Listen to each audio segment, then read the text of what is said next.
Selamat malam semuanya. Balik lagi nih di podcast Opini Tengah Malam. Masih bareng gue Bimo, gue Fedrian, dan gue Faris. Gila, udah libur ya. Iya. Seminggu tidak berpodcast. Ada yang nanya sih. Untungnya ada yang nanya di DM sekali, satu orang. Oh gitu. Iya, mana episode barunya katanya. Gue bilang libur dulu gitu. Nah, hari ini kita akan ngebahas segmen film ya. Segmen yang menarik banget juga ya. Kita akan bahas film yang lagi happening banget katanya sih, katanya. Viral bro ini. Banget. Udah pasti kalau lu nge-scroll Instagram udah pasti ada meme-nya dah. Iya, Udah semua pasti. media pasti mengedit gambar yang sama anjir. Kayaknya gue Jadi tahu ada sesuatu yang dijadikan logonya media mereka sendiri pasti. Iya. Soalnya katanya ini menjadi tontonan Netflix terlaris. Iya. Katanya gue nggak tahu sih udah profitnya udah berapa ya, tapi Katanya, gila sih. Apa kalau dikalkulasikan dengan rate yang sekarang ya, jumlah penonton yang meningkat sekarang bakal jadi film nomor 1 Netflix anjir terbanyak. Series maksudnya. Ngalahin seri-series dari Inggris gitu kan. Iya. USA gitu Gila. Tapi menarik sih emang konsepnya ya. Mungkin sedikit trivia aja sebelum masuk ya.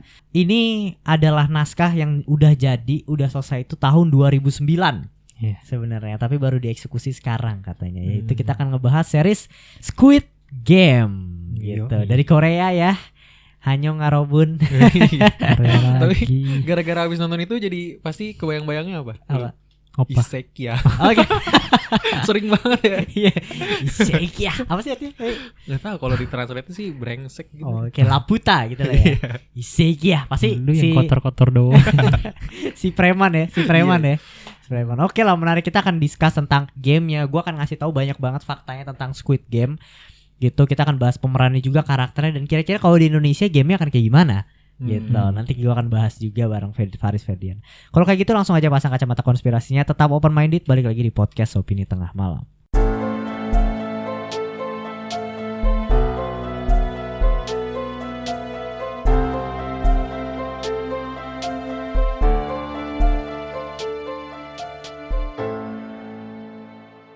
Nah, apa kabar para pendengar? Semoga kalian masih sehat-sehat selalu ya. Oke, langsung aja kita masuk ke Squid Game. Hwang Dong-hyuk katanya didirect sama Hwang Dong-hyuk. Pemeran semua itu episode. Semua nggak tahu ya, semua di sini direct by aja sih.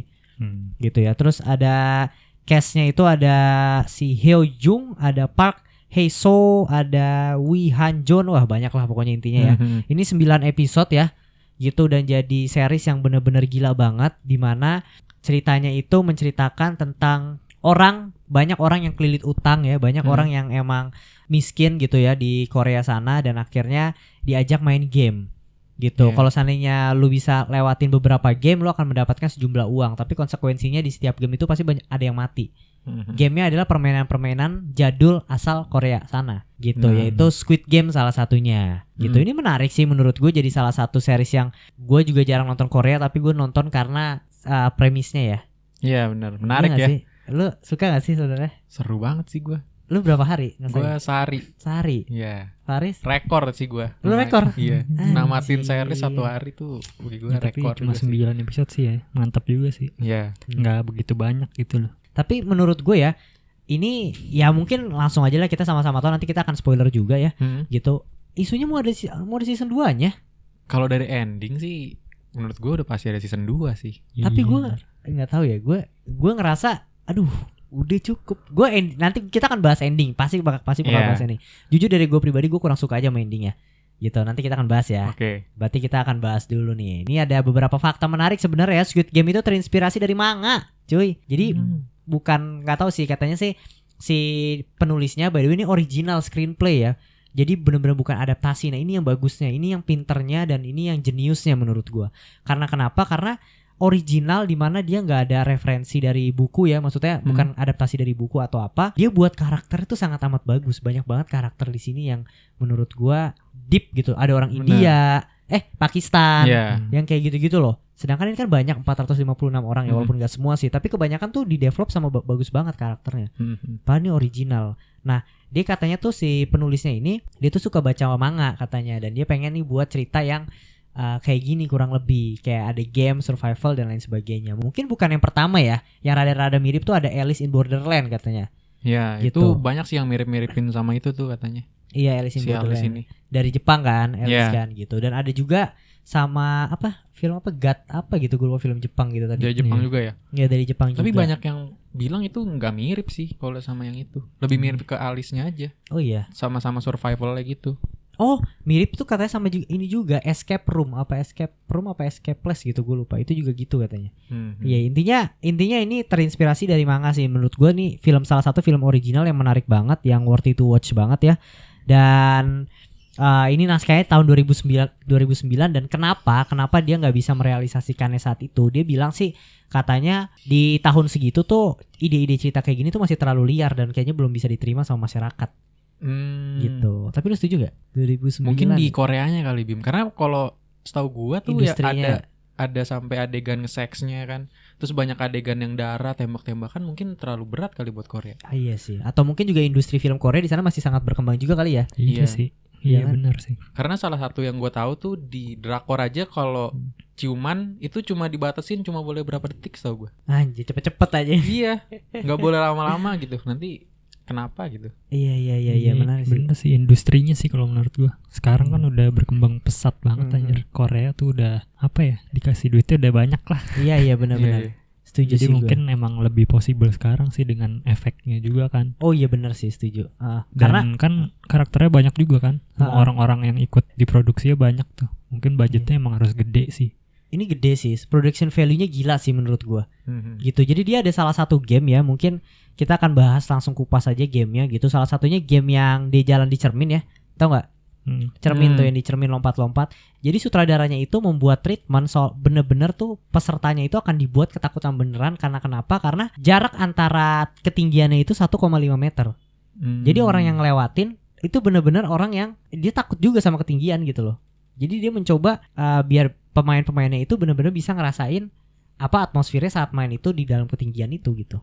Oke. Kayak gitu itu menarik sih menurut gua, treatment sutradaranya yang kayak gini menurut gua cukup oke. Dan 456 orang itu beneran asli. Walaupun sebenarnya kata ada minor-minornya, dan yang nomor 088 di gambarnya cewek, terus salah ya. Cowok iya salah. Gitu. Terus ada nyendok makan kalau nggak salah. Ini gue tahu dari teman gue sih ya, dia nyendok makan tapi sendoknya kosong tapi dimasukin terus dikunyah. Itu ada juga. Kemarin gue lihat sih teman gue bilang ada. Ya kan kayak gitu, jadi masih bocor-bocor kayak gitu lah mungkin detail-detailnya ya. Terus di apa ruangannya ya, chatnya itu sebenarnya menggambarkan permainan-permainannya gitu. Kayak ada apa sih, kalau nggak salah awal-awal tuh kayak lampu merah lampu hijau kan gitu. Mungkin kalau kita 12 jadi patung kali ya. Nah iya itu ya, kita ada ya dulu ya. 12 jadi patung. Terus ngapain sih, gue lupa dah. 1 gerak, 2 Iya ngapain 3. tapi tujuannya? Tujuannya nanti dibuat ini kan, nggak boleh ketawa kan. Anjir tapi kocak ya kalau misalnya Indonesia. Kalau Indonesia yang main ya, kalau Indonesia 12 jadi patung ya nggak sih? Gue lupa nih, mungkin para pendengar nanti kalau itu bisa komen juga. Ini kemarin gue pas nonton juga kayaknya di Indo ada deh, sama teman gue kayak ngomongin itu, kayaknya ada di Indo apa yang jadi patung-patung gini. 12 jadi patung is. Lupa kita. Yang gini loh, Iya, misalnya 12 12 jadi patung, ayo 1 terus segerak, terus nanti yang jaga itu kayak ngata-ngatain gitu loh sampai ketawa. Iya gak sih? Lupa gue.Gue ingat kalau jadi patungnya doang tapi tujuannya nggak inget. 12 jadi patung, nenek lampir. Main nenek lampir tau gak lo? Enggak. Anjing pegangan tiang terus ditarik-tarik dari belakang. Oh, tahu itu tahu. Iya ya, nanti kita akan bahas ya kira-kira kalau seandainya Indonesia buat Squid Game nih, dia permainannya kayak apa gitu. Nah mungkin gue mau nanya dulu nih, kalau dari Faris nih, lu ngelihat series ini gitu loh, apa sih nilai plusnya gitu? Atau apa yang lu kurang suka sih sebenarnya di film ini? Apa ya nilai plusnya? Yang pasti gamenya sih, sama perasa penasaran sih menurut gue. Penasaran games apa sih berikutnya, apalagi kan itu kita budaya Korea ya, kita nggak tahu gitu gamesnya ngapain aja, apakah sama gitu kayak di Indo.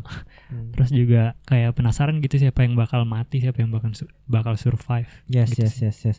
Emang menarik sih. Gue juga ngerasa di sini tuh yang bikin menarik adalah salah satu gamenya. Cuma makin kesana ya, permainan pertama tuh lampu merah lampu hijau, makin kesana tuh gue ngerasa permainannya mulai kurang aja gitu loh. Kan dia mau ngambil katanya permainan Korea yang jadul gitu ya. Yang kayak kaca pun anjir, masa sih main kayak gini, main apa sih gitu. Terus habis itu bunuh-bunuhan yang di itunya tuh terlalu jadi ini banget, bukan game anak-anak gitu loh. Maksudnya kalau yang lampu merah lampu hijau kan jelas tuh, kalau seandainya lu gerak ditembak, nah itu oh iyalah anak-anak main itu gitu, tapi kan gak sampai mati gitu. Makin ke belakangnya sih gue yang mulai kurang ini. Gitu sih kemasan dari game. Kalau lu sendiri gimana, Fet? Gue sebenarnya nggak ada masalah sih sama game-game juga ya. Menurut gue asik-asik aja sih karena apa ya, penempatannya pas sih ketika udah mulai gamenya udah mulai nggak menarik tuh, kayak tarik tambang ya, ada dibuat lagi kayak pembantaian yang di kamar itu loh, yang dibunuh-bunuhannya, jadi naik lagi tensinya gitu. Iya sih, gitu sih. Iya. Gue mungkin salah satu game yang paling gue suka salah satu tarik tambang sih, itu paling gila sih. Oh, itu gak suka tarik tambang ya? Enggak, gue gak pernah main karena badan gue kecil gitu loh. Kalau saya itu pasti gak pernah kepilih. Tapi maksud gue tarik tambang tuh paling gila gitu. Caranya ya? Cara ngebunuh itu paling gila. Iya sih, gue juga jadi pengetahuan baru sih. Ternyata bisa gitu ya. Iya, taktiknya gitu. Benar juga sih, tapi kalau lu pikir pakai logika, benar bisa gitu. Iya, buat orang jatuh. Mungkin emang di pertandingan profesional ada kali kayak gitu ya. Iya, baru tahu loh. Iya, tapi maksudnya taktiknya kayak satu kompak, gak cuma power doang, penempatan orang-orangnya juga di situ dikasih tahu kan.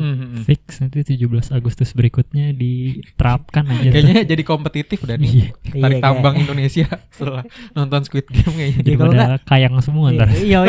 Para nahan doang aja, nahan aja. Goblok aja. Nah, tapi tuh ada lagi ini ada fakta menariknya. Fakta menariknya yang lain tuh adalah nomor HP yang ada di Squid Game itu katanya nomor HP beneran. Itu gaji sih. Gaji itu, banget. Menurut gue itu blunder gak sih? Kesalahan terbodoh di apa ya? Maksudnya kan itu basic knowledge gitu. Ketika lu pengen punya ada nomor telepon yang dikasih tunjuk, ya seenggaknya kalau nggak lu beli nomor, pakai nomor palsu. Basic knowledge nggak sih? Nggak pakai nomor random orang.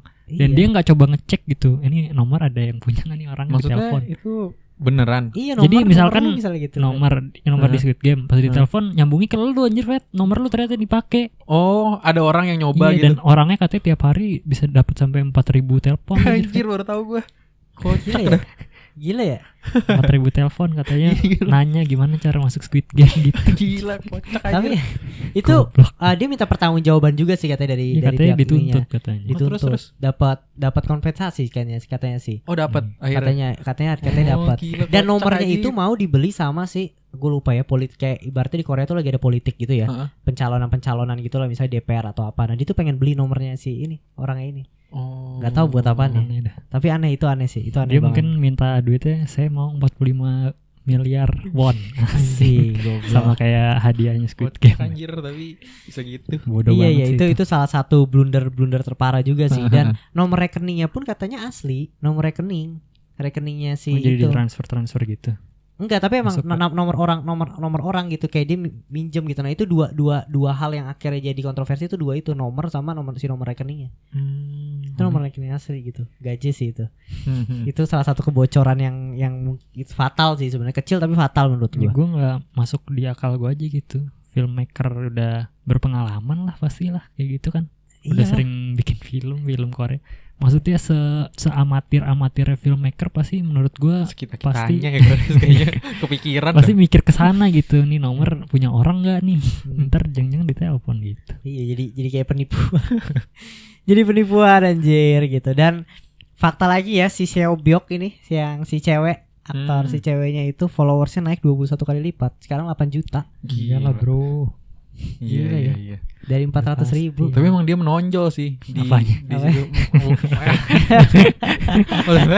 Maksudnya actingnya di situ. Maksudnya kayak bagus. badass gitu loh. Jadi ceweknya kayak cuek-cuek gitu. Iya, gue suka, gue juga. Itu salah satu karakter yang favorit juga sih ya. Nah, kita bahas ke karakter nih ya. Dari karakter itu kan ada si Ji-hoon ya. Ada si Seo, siapa tuh? Sang-woo gitu. Ada si Seo Byok, ada si Preman. Iya. Ada ini banyak banget ya. Ali jagoan gue bro. Ali jagoan. Ali yang tangannya putus kan? Iya. Tangannya putus gitu. Nah, menurut lu salah satu karakter favorit lu tuh? Aduh, siapa ya? Gue paling favorit si Ali sama Gi-hun sih, paling the best. Iya ya. Gi-hun tuh pertama kan. Iya. Dia tuh lebih ke hoki sih menurut gue. Gi-hun tuh. Cuma emang dia tuh apa ya? Dari awal tuh moralnya udah emang diliatin baik gitu loh. Dan sampai akhir gaji. Bukannya dia nyolong duit? Gi-hun yang pemeran utama nyolong duit emaknya kan? Iya, maksudnya kan itu kan apa ya, buat tujuannya dia kan sebenarnya buat ini kan, judi. Terus ngembaliin ya buat beli mamanya. Cuma kan emang salah caranya. Cuma kita diliatin kayak pas dia dapat berapa ratus ribu won tuh pas menang judi. Dia ngasih kasirnya kan, nih buat lu nih, sedikit buat lu. Terus pas dia nabrak Seo Byok tuh, pas lagi kejar-kejar, dia balik lagi kayak maaf gitu-gitu. Padahal dia lagi kejar tuh bisa kabur gitu loh. Dia masih sempetnya nolongin si Seo Byok gitu loh. Iya sih. Dari awal diliatin moralnya kalau dia tuh sebenarnya baik gitu hatinya. Cuma emang karena susah aja kan. Dan sampai akhir juga dia diliatin gitu moralnya selalu baik dah pokoknya. Tapi gue gak suka. Untuk endingnya gue kurang sih. Nanti kita bahas ending dah. Kita karakter dulu. Faris, Ji-hoon sama si Ali ya. Ali udah jelas sih. Gue juga salah satu karakter favorit gue sih dia. Gitu walaupun dibunuhnya dengan tai sih. Dan apa ya? Kayaknya menurut gue kan itu udah pasti favorit semua orang kan.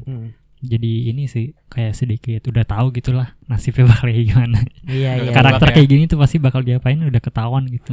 Iya. Tapi lu nyangka nggak bakal matinya kan kayak gitu si Ali? Enggak. Gue nyangka. Gue tuh expect-nya pasti orang kayak Ali tuh sedihnya bakal sacrifice gitu lah. Iya sama. Anjing ditipu kebak. Iya anjir. Tapi keren cara nipunya loh. Anjing keren. Sebenarnya jagoan gue lagi yang nipu. Anjing gue masih Ya kan tapi pinter anjir kayak gaje smart gitu loh. Enggak dia memanfaatkan ini anjir orang yang punya language barrier nggak ngerti bahasa Korea. Walaupun emang jahat sih yang dari Dalgona aja tuh. Permainan kedua gak mau ngasih tahu kan ya? Iya, dari situ udah kesel aja. Tapi pinter sih. Tapi dia emang karena dia kan terpinter di desanya ya. Nah, iya. Oke, tapi itu ngeselin sih karena itu mengganggu juga kata-kata itu. Tapi maksud gue si Sang-woo ini ya, menurut gue dia adalah orang paling realistis dan orang yang paling tepat sebenarnya bisa sampai final. Dengan idealisnya dia, dengan keegoisannya dia, karena dia tahu sebenarnya ini tuh game survival. Tim tuh cuma buat diri lu sendiri sebenarnya. Di akhir bunuh-bunuhan. Pasti gitu. Nah, dia yang paling realistis tuh dia sebenarnya emang. Tapi dengan caranya dia ngebunuh karakter-karakter yang punya empati tinggi ya sama penontonnya, ngeselin karakter ini. Iya sih. Iya kan? Iya. Tapi pinter gimana dari masa kalah main gundu genap ganjil dibilang curang aja, goblok aja. Soalnya si Ali gak ngerti apa-apa aja. Ya sayang aja sih. Maksudnya kalau itu dia Sang-woo lawannya Gi-hoon tuh ya, pas lagi main kelereng terus dia kalah, kayak dia habisin atau nge-Gi-hoon. Enggak kalah. Iya. Oh di situ. Di situ gue suka sih. Mungkin itu salah satu episode favorit juga ya kelereng ya.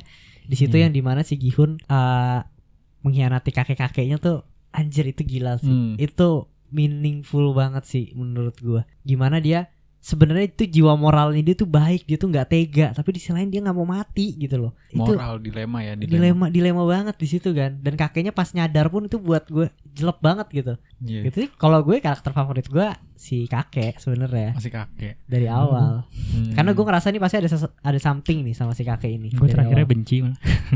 Gara-gara kenapa harus gitu ya? Iya sih, kalau gue sedikit juga sih memang tuh. Kenapa harus ada lagi padahal sampai dia mati tuh Bim yang di ini di game kelereng gue udah suka banget sih di situ kayak kematiannya pas gitu ya. Iya kayak wah udahlah nih. Cuma ya mungkin tujuannya untuk ada season 2 kali ya. Buat ngasih pesan-pesan kan ke si Gi-hoon. Cuma tetap enggak menjawab sih menurut gue. Dengan dia hidup dia ngasih tahu itu enggak menjawab juga sebenarnya. Nah, si kakek inilah sebenarnya yang dijadiin memes banyak banget juga. Gitu. Dia ada yang ada yang foto kayak kakeknya lagi duduk tuh ada captionnya gini, kalau ada yang lihat ini beli dagangannya. Tolong beli dagangan kakek ini alamatnya. Gila anjir. Tapi terus si kakek emang dari awal udah mencurigakan sih. Gua udah ngelihat dia gerak-geriknya gitu ya. Apalagi pas dia teriak minta tolong yang dipipis di celana juga.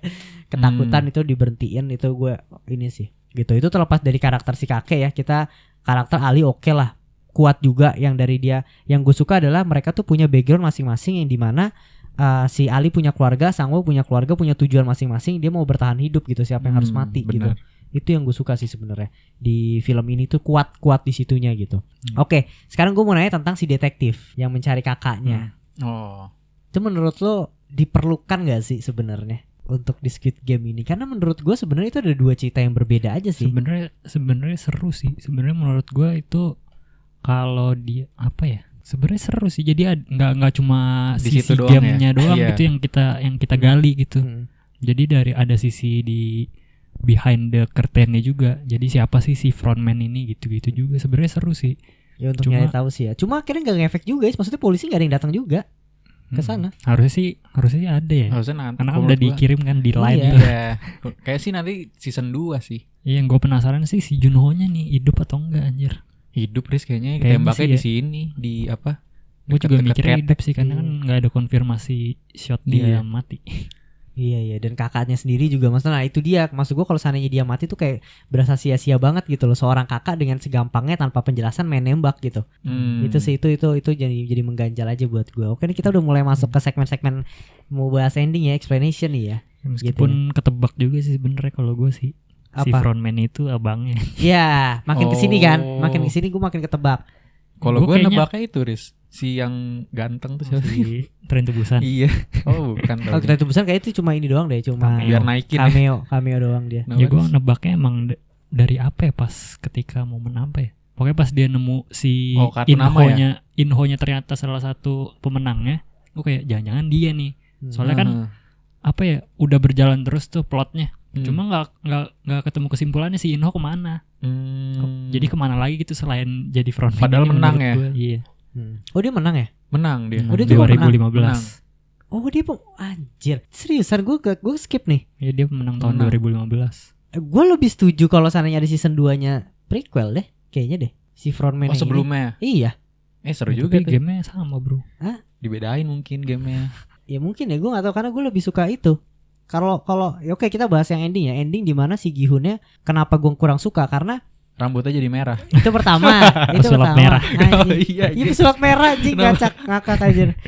Tapi maksud gue yang gue kurang suka adalah karena kita kan sama-sama diliatin ya Gi-hun tuh orangnya dari awal tuh nggak kerja, moralnya doang bagus, judi, mabok, berantem, nyari duit, kayak gitu-gitu doang kan.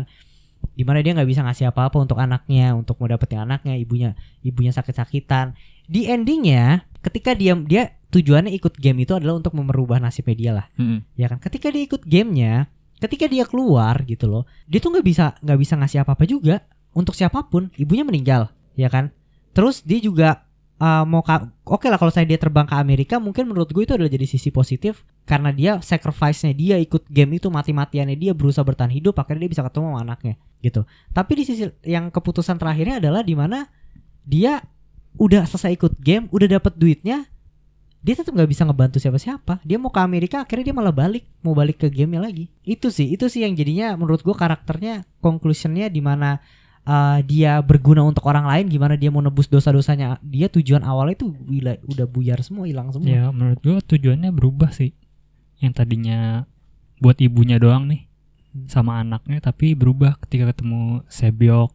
Kan karena disuruh bantu ininya kan, si adenya ya yang di panti asuhan, disuruh bantuin kasih duit. Kan akhirnya dikasih ke orang tuanya Sang-woo kan, yang akhirnya menggantikan posisinya Sang-woo yang hilang tuh di mamanya. Ya ngebantu sih sebenarnya, lebih ngebantu ke orang lain yang iya, tapi untuk dirinya dia sendiri ya, itu ada. nggak ada. Itu menurut gue yang kerennya sih, karena ironis gitu. Yang tadinya dia pengen membantu dirinya sendiri, tapi akhirnya malah jadi bantuin orang lain. Tapi Itu yang kerennya emang si Gi-hun sih menurut gue. ada di akhir juga mungkin perkataan si kakek sih menurut gue, percakapannya yang bikin dia sampai kayak gitu. Kenapa sih kakek ngomong apa ya?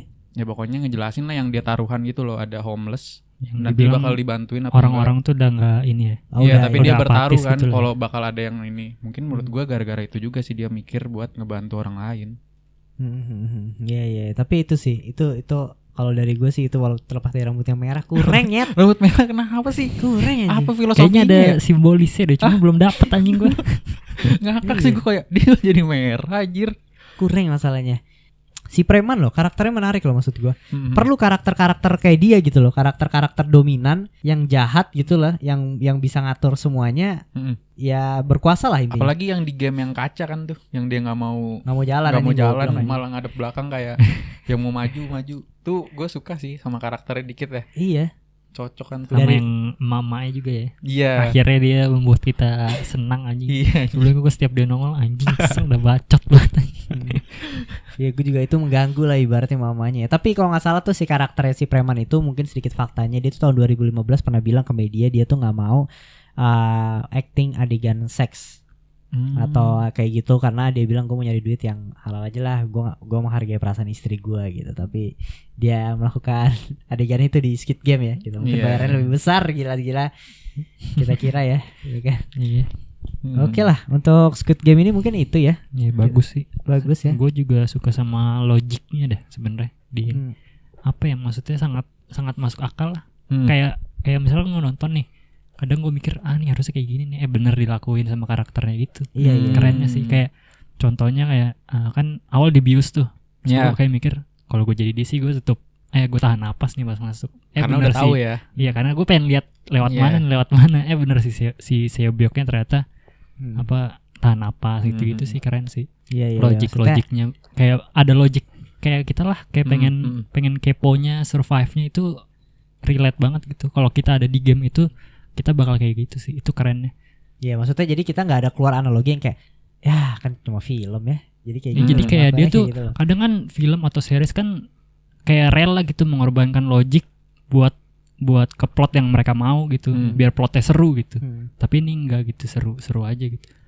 Keputusannya juga yang diambil kayak logis Riz, yang kayak misalkan nyingkirin yang lemah, dibuat berantem gitu. Terus biar pemainnya setara gitu, pas kan imbang. Jadi ada yang dokternya dibunuh, terus ada yang ini gitu loh. Yes. Benar. Kayak yang orang si kakek tua juga yang ngevote tuh.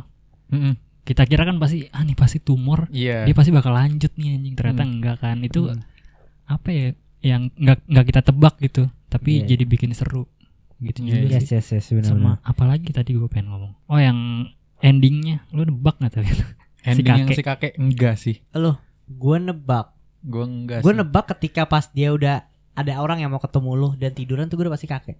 Kalau gue nebak pas kartu sih. Iya. Pas Ganbu. Udah langsung. Kenapa? Langsung pasti si kakek nih. Gue langsung bilang ke temen gue, oh tadi berarti yang pas ditembak tuh pas kameranya menjauh itu trik aja. Ya? Iya. Udah fix langsung. Tapi ada gue satu fakta menarik. Gue baru nonton tadi tentang si kakek nih. Jadi kan ada yang siapa detektifnya kan ngebuka file-file gitu kan. Iya. Yang pas ini. Nah 002. 002 menarik ya. 001. Enggak ada 001 Riz. Jadi langsung 002 si 001-nya enggak ada. Ya kemarin teman gue juga ada sih pas kita lagi nobar, jadi banyak easter egg kayak gitu katanya. Jadi yang pas di red light green light katanya si kakeknya enggak ada scanan. Iya tuh keren juga sih tuh. Setelah lu nonton ulang gitu. Orang ada teorinya dia bapaknya Gihun nih gue katanya. Iya anjir. Itu gaje sih itu. Ya tapi kalau season 2 gimana? Menurut lu? Season endingnya? Gue endingnya bubar sih Squid Game-nya harusnya. Males anjir, padahal menurut gue sih pas kakeknya hidup ya oke lah, masih make sense menurut gue, masih logik kalau dia yang punya. Cuma ketika apa ya si Gihunnya mau balik lagi, malas aja sih gue nontonnya. Iya sama. Iya. Paling bener prequel lah kalau mau. Kalau mau udah paling bener prequel menurut gue. Jadinya nggak tahu sih kita kemasannya akan seperti apa ya. Meskipun sebenarnya banyak yang masih belum terjawab sih emang. Kayak si Junho-nya kemana, terus si nasibnya si permainan Squid Game itu yang udah polisi udah dilaporin. Sebenarnya masih pengen tahu juga, cuma harusnya kayak bisa diselesain di season 1 semuanya ya. Iya selesai. Selayaknya drakor aja ya. Walaupun bukan drakor ya, sebenarnya bukan drama gitu ya. Yang 12 lah dibuatin 12 episode bisa selesai gitu. Iya bisa harusnya. Gitu ya Gue mungkin. ngerinya kayak Money Heist bro. Iya. Apalagi ini udah viral ya. Iya. Udah jadi ini anjir. Korea lagi udah gitu, Korea lagi kan masanya kan. Iya bahaya nih. Ini udah kayak gini yang bahaya nih, series bahaya. Series berbahaya, Squid Game series berbahaya judulnya gitu ya. Ini bahaya bisa cuma akhirnya mementingkan cuan gitu kan. Ntar harus season 2 udah habis. Kan rencana direktur awal season 2 habisin. Season 3. Selalu lah, cuan emang harus nomor 1 intinya kan. Lu nangis gak? Si Ganbu berlinang. Ya. Anjing. Kasihan aja udah enggak ada ngajak. Tapi akhirnya. Itu tambahin dikit lagi sih. Itu eksekusinya lumayan keren sih menurut gua. Ya, maksudnya yang dia berpisah tuh dalam keadaan bersalah aja. Jadi bersalah, kakeknya tahu kalau dia tuh berbohong gitu kan. Jadi makin sakit dah rasanya. Di situ perubahan karakternya juga kelihatan sih. Ya kayak lu tahu gitu, temen lu tahu ternyata lu udah bohongin dia selama ini, tapi habis itu dia mati anjing. Yes. Nah itu juga sih salah satu yang gue nggak suka. Ini tambahan dikit, si siapa, Seobyok ya, sama karakter cewek yang satu lagi tuh nggak ada bond sama sekali anjing. Gue nggak sedih Fet. Oh iya Seobyok kurang sih. Kayak Seobyok sama siapa, Sangwoo sama Gihun. Itu menurut gue bondnya kurang sih daripada si kakek sama Gihun. Iya. Lebih sedih kakek sama Gihun aja. Ali juga lumayan lah. Iya. Oke lah ya, segitu ya untuk Squid Game ya. Mungkin kalian juga yang udah nonton bisa langsung komen-komen aja di kolom komentar. Dan sampai ketemu di episode berikutnya. Bye.